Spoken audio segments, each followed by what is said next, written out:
12번 문제 볼게요. 미추시 2단체에 대한 설명으로 옳은 것은 이라고 나와 있는데 이건 역시 시험일 기조 오답률 2위에 해당하는 문제였습니다. 일제강점기 파트를 다 배운 친구들이라면 이제 헷갈리지 않고 문제를 풀 수 있었을 텐데 나는 이런 부분이 좀 어렵다라고 한다면 이 부분 다시 복습을 해주셔야 됩니다. 우선 키워드부터 찾아볼게요. 이번 시간에는 비타협적 민족주의 세력화, 사회주의 세력이 연대하여 창립한 이 단체에 대해 학습하겠습니다 라고 하면서 이 단체에 대해 조사한 내용을 공유해 봅시다 라고 나와 있죠. 우리가 한국사 문제를 풀 때 보통 단체에 대한 질문이 나온다면 애국개몽운동 단체나 아니면 일제강점기 때 민족운동을 한 단체 중에 하나로서 많이 등장을 하잖아요. 그리고 밑에 더 힌트를 보니 정우의 선언이 등장을 합니다. 사회주의자들의 선언이었죠. 그리고 두 번째, 기회주의를 일체 부인한다라고 하면서 소위 말하는 타협적 민족주의자들을 배제하겠다라는 취지를 가진 3대 강령이 나옵니다. 마지막에 이상재라고 하는 초대 회장이 등장하면서 인물 힌트가 나와 있어요. 힌트가 무려 5가지나 등장을 합니다. 그러면 당시 비타협적 민족주의 세력은 1920년대 일제강점기 때 소위 말하는 일제가 문화 통치를 하면서 기만적 행위를 실시를 했잖아요.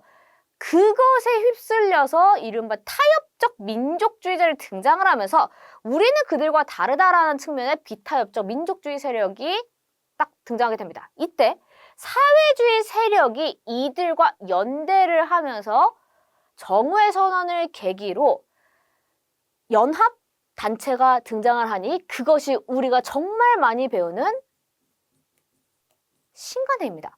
그러면 아마 여러분들은 이거 틀린 친구들이라면 신간회라는 단어는 듣고 들어본 적이 있어요 라고 했을 텐데 왜 틀렸느냐?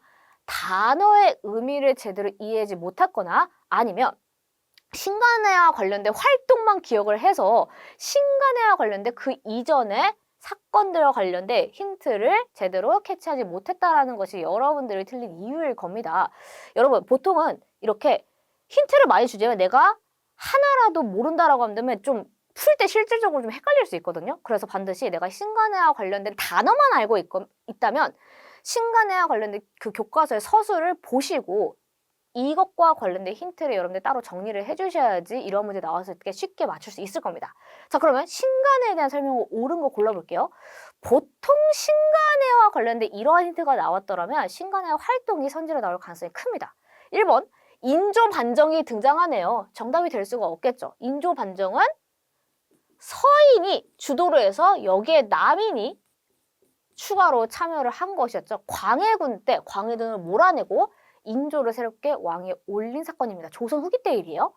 2번, 구미위원부를 설치했다라고 나와 있는데 이것은 일제강점기 때는 맞습니다. 다만 대한민국 임시정부의 활동이죠.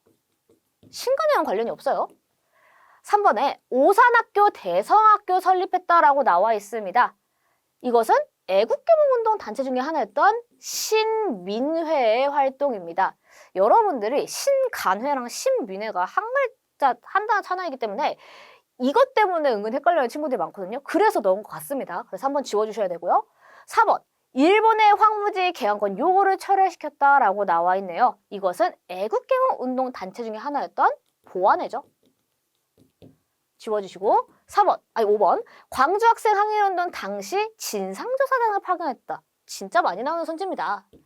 이거 외에도 원산 총파업을 지원했다라는 내용도 들어갈 수 있으니까 신간의 활동과 관련된 내용으로 기억을 해주시면 좋습니다. 그래서 12번에 해당하는 정답은 5번이고 이 문제가 유독 헷갈렸던 이유는 1, 2, 3, 4, 5가 단체와 관련된 선지가 유독 많이 등장합니다. 뭐 1번의 경우는 워낙 시대가 다르니까 이렇게 지울 수 있더라고 하더라도 2번의 경우는 같은 일제강점기 그리고 3번과 4번의 경우는 일제강점기는 아니지만 그 전 시기에 해당하는 애국개몽운동 단체 중에 하나이기 때문에 여러분들이 이것과 관련된 복습을 제대로 하지 않으셨다면 충분히 헷갈릴 수 있는 문제입니다. 약간 내신과 관련된 선지가 등장했다라고 보셔도 무관해요. 그래서 이런 부분 꼭 복습을 해주셔야지 나중에 틀리지 않을 수 있습니다.